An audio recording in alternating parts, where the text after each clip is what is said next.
In Argentina, the government of Javier Milei announced the elimination of the Undersecretariat of Protection Against Gender Violence as part of its cuts on State Department.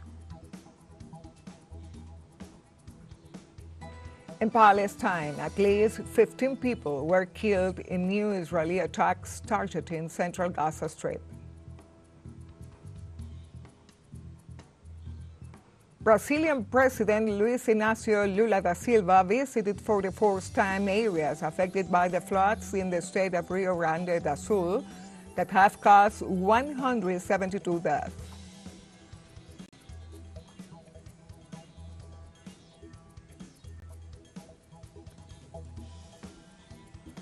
Hello, welcome to From the South. I am Irma Shelton from teleSUR Studios here in Havana, Cuba. We begin with the news. Stay with us. In Argentina, the government of Javier Milei announced the elimination of the Undersecretariat of Protection Against Gender Violence as part of its cuts on state departments. The executive ordered the measure on Thursday, alleging an overlapping of functions for the same task. It was the last remaining agency of the former Ministry of Women, Gender and Diversities, which Milei closed after assuming the presidency on December 10th last year. The office employed about 800 people who accompanied and protect the victims of gender-based violence, as well as develop actions for reparations and access to justice. In this context, the Association of State Workers held a symbolic embrace at the doors of the former Ministry of Women to repudiate the decision. This fact represents a huge setback not only for the feminist and diversity movement, but also for the institutionality of gender in our country, leaving it for the first time since 1992 without an agency responsible for the implementation of public policies that promote a life free of violence, without discrimination, and in pursuit of equality.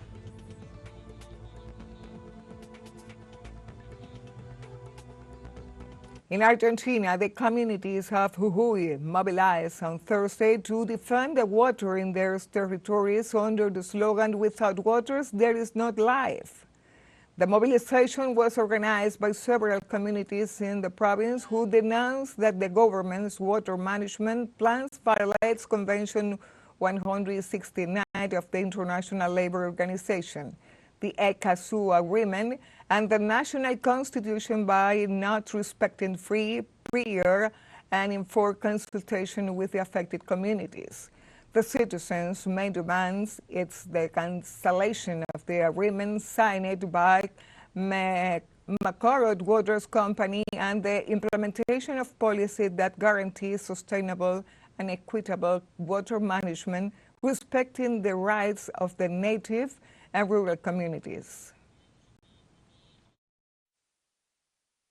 I am at the Ministry of Production here outside. It was known that inside, behind the backs of the members of the communities and the Virginia people, there is a new meeting of water table with the name of CFI, which is the one signing the agreement with the government of Jujuy and the Israeli company Mekorot. And well, this is a new very important demonstration, even a year after the struggle against the reform of the defense of water, showing that they are going to fight to prevent this agreement from advancing, which is cruelly in favor of the interest of the imperialist multinational that come to plunder the lithium, the agribusiness entrepreneurs like the Desma or Tobacco, who are asking for more guarantees. This is why they are also advancing with the law of bases, which is the refugee against the common goods that they are defending. So, it is very important for us to support the left front as FTS legislators and to continue this struggle to get rid of Macorot, but also to get rid of the law of bases, the law of emergencies, and the refugee.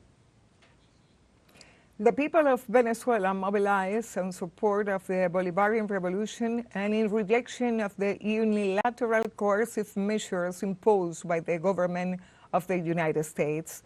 The rallies were led by the first vice president of the United Socialist Party of Venezuela, Diosdado Cabello, who highlighted the importance of what is called the 1-by-10 systems of good governance implemented by the President Nicolás Maduro in 2023.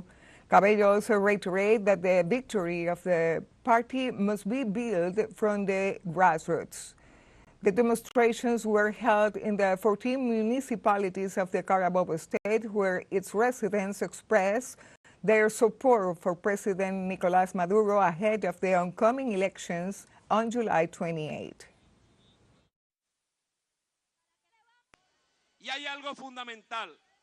And something fundamental in this struggle is that we can't be overconfident. Nobody should take victory for granted. Victory must be built with solid bases. Because what will the right do on July the 28th after being told that Nicolás Maduro won the presidency? Will they claim fraud? Will they say the same old story? Will they play the same old movie? So we have to organize ourselves to defend our work on July the 28th. In Panama, the Single National Union of Construction and Similar Industry Workers, SUMTRACS, mobilized to demand the government to open bank accounts arbitrarily closed. SUMTRACS leader Saul Mendez stated that the union is also mobilizing against the outgoing President Laurentino Cortizo, who continues to politically persecute the union after it led the protests against metallic mining and the derogation of the contract with Panama Mining Company.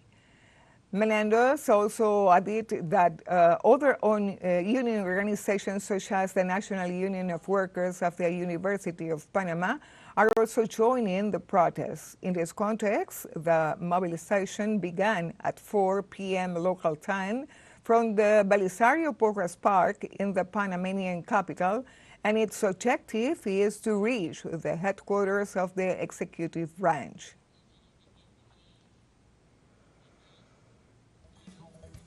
Now let's take a short break, but remember, you can join us on TikTok at teleSUR English, where you will find news in different formats, news updates, and more. Other stories coming up. Stay with us.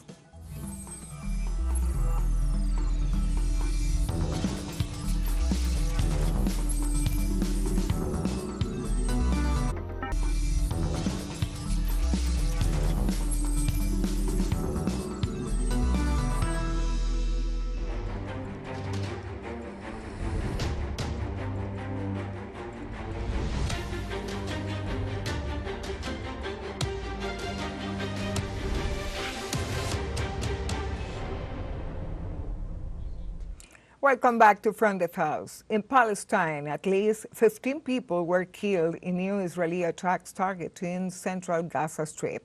Israel shelled Nusayra, Maghazi, and Bureif refugee camps and part of the city of Deir al-Balah at downtown on Friday. The official Palestinian news agency, Wafa, reported that 6 members of the same family were killed after an attack on their home in Maghazi camp. 2 people were also reported killed in Nusayra and several others in different locations in the center of the enclave, all of them transferred to collapsed Martyrs of All Al-Aqsa Hospital. On Thursday afternoon, hundreds bid farewell to 3 young Palestinians murdered by Israel in the downtown of Jenin and its refugee camp in the occupied West Bank. The funeral march started in front of the government hospital as relatives and friends bid farewell to 17, 21, and 24 years old while chanting slogans against the Israeli occupation. The youngsters were killed during an assault by Zionist forces during a raid in which 6 other people were wounded by soldiers' gunfire. Meanwhile, in a parallel raid, another Palestinian died after receiving a gunshot wound. Since last October 17th, 528 Palestinians have been killed by Israel in the occupied West Bank. In this context, the Gaza government media office report that an Israeli bombardment claimed the life of the mayor of Nusayra refugee camp, Iyad al-Maghari. The office denounces the cowardly assassination of the official and other citizens who were directly bombed by Israeli planes in the camp. The Gaza government media office qualified this act as war crime in flagrant violation of the international law, which grants immunity and protection to civilian representatives. It is worth noting that since October 7th, Israel has assassinated 3 mayors, Marwan Hamad from the city of Al-Sara, Hetan, and Garantri of the camp of Maghazi, and Iyad al-Maghari from the camp of Nusayra.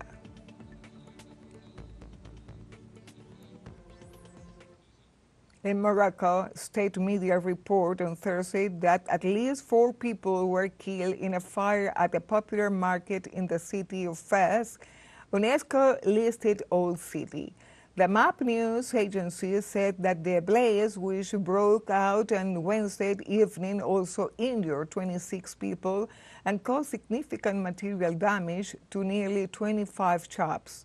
10 of the injured suffered burns, but 3 in critical conditions.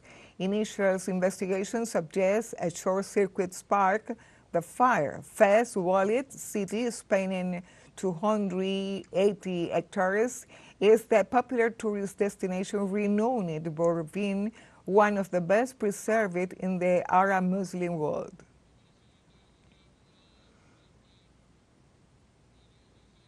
In South Korea, one of the main unions representing Samsung Electronics workers began the first strike in the company's history on Friday, demanding better working conditions.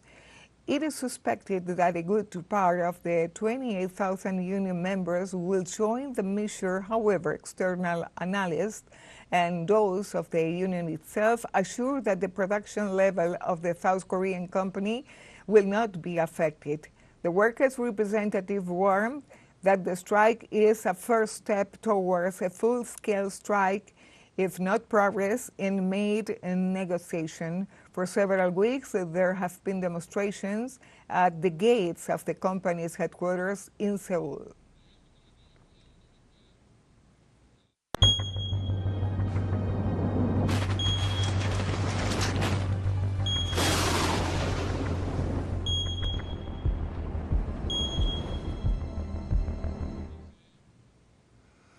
On Thursday, Brazilian President Luiz Inácio Lula da Silva visited for the 4th time areas affected by the floods in the state of Rio Grande do Sul that have caused 172 deaths. In this sense, the Brazilian leader announced that the government will pay a minimum wage of about $271 for a period of 2 months to about 434,000 employees of the companies unable to recover their operations. Likewise, Lula also added that his administration will provide a package of economic aid aimed at resolving the emergency and will provide financial assistance. On the other hand, Lula assured his government would work hard on a plan to rebuild housing and infrastructure in safer areas to avoid events like this.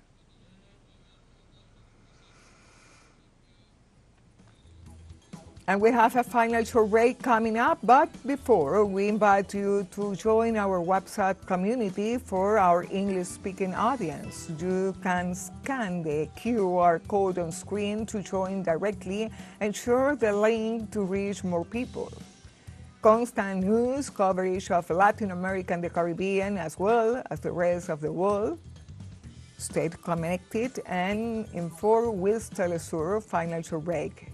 Don't go away.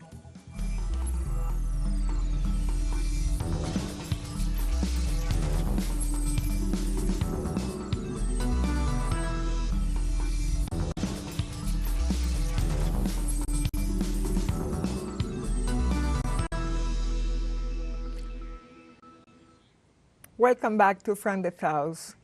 The European Union holds parliamentary elections from June 6 to 9 of 2024.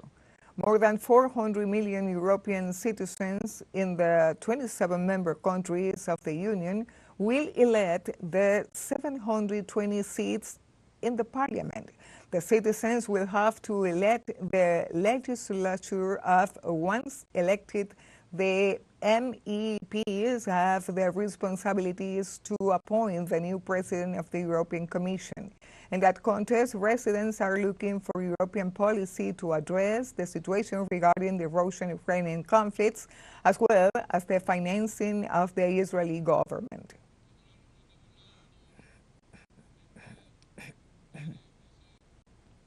In this context, our correspondent from Spain, Andres Flores, brings the following coverage to help us understand the current political landscape. Exactly, the elections of the European Union are the main subject, of course, here in Spain, that started the voting on and will last till Sunday. With the voting, among others, countries from Spain that will elect the representatives in the Parliament of Europe are an elections crossed by several factors. One of them has to do with the lack of participation of the young people, which was debated during the whole campaign, and it comes to be an issue in the representation, a matter that we need also to see this Sunday, that the fulfillment of this lack of participation of the young people in the European elections. Also, there is a twist through messages from the far right by a sector of the youth, which could be translated in a biggest representation of the far right wing in the Parliament of Europe. Also, another one of the factors has to do with the international matter and the questions about how this Eurochamber will be related with the rest of the world, with the new composition that we'll have after the Sunday elections, in a world that needs to be related with the United States, with the new president that also is going to be elected in that country, and also with the matters that need to be solved with America soon, about Latin America and the relationships established with China and the big amount of commerce and trading with China. We're going to be following European elections. And now we hear from our special envoy, Juno Sonner, from Berlin, that bring us more information on the European Parliament elections that are underway. Let's listen. Hello, I'm saluting you from Berlin, the capital of the Federal Republic of Germany. Right now, I'm in front of the parliament, of the German parliament, but this is not what the elections of this 9th of June are about. 9th of June, the European Parliament will be elected here in Germany. Other countries have already started on the 6th of June. For instance, Netherlands has started its election for the European Parliament, but Germany will vote on the 9th of June, the coming Sunday. Germany has quite a weight in these elections because of the 720 members of the European Parliament, 96 are being elected in Germany by the German population. 60.1 million citizens of Germany are called to vote in these elections, plus 4.1 million EU citizens who are not Germans but are living in Germany. Now, 35 political parties are presenting their candidates, 1,413 candidates in summary, who will be elected and sent to the European Parliament, and most of them will join their European fractions of conservative parties, social democrat parties, green parties, liberal parties. 7 fractions are currently existing there. 3 topics stand out in these election campaigns. First is the climate change and the energy transition that is being connected to it, from the traditional motors, from the traditional use of oil to electrical motors, which is a hotly debated topic here. Actually, in the recent weeks, there have been protests by farmers who rejected this conversion because with it came the cut of subsidies they had been receiving for their production, for their tractors and for the machinery they were using. So they blocked the roads around the city of capital, Berlin, so that almost no one could leave the town. Second topic is the problem or the matter of migration. The Eurosceptical parties and the right-wing parties are demanding an absolute closure of the European Union. The established parties like the Conservatives and the Social Democrats are also here in Germany pursuing laws that will enable to expulse foreigners more easily from the country. But for the right-wing parties, this is not enough. They demand an absolute closure. Third topic is war or peace. Here, Eurosceptical parties from the left as well as from the right are demanding, for instance, a solution based on diplomacy for the Ukraine crisis, and they reject a more and more aggressive European Union policy towards Russia as well towards other regions of the world. Meanwhile, the established parties like the Conservatives, the Social Democrats, the Greens, and the Liberals defend exactly this aggressive policy, and they demand, even as we have heard here in Berlin from some members of the German parliament, they demand an institutional reform of the European foreign policy, which right now is based on consent. That is, there is the European Council of the member states, and every decision has to be taken there unanimously. Now, leading countries such as Germany and France demand that these decisions are being taken by majority. That is, Germany, France, with some allies, could advance a more aggressive policy against Russia on the European level by being joined some states, quitting actually the veto power of other opposing countries such as, for instance, Hungary or Austria. So this is the balance between Brussels and the nation states is another traditional, but this election also hotly debated topic here in Germany in the election campaigns for the election of the European Parliament, which will take place on the 9th of June, the coming Sunday. And in the evening of the 9th of June, we will know for certain how the participation was and how the political parties and the different fractions have succeeded in these elections here in Germany and the rest of Europe. With this story, we have come to the end of this news brief. You can find these and many other stories on our website at telesurenglish.net. And join us on social media, Facebook, X, Instagram, Telegram, and TikTok. For TeleSUR English, I am Irma Shelton. Thank you for watching.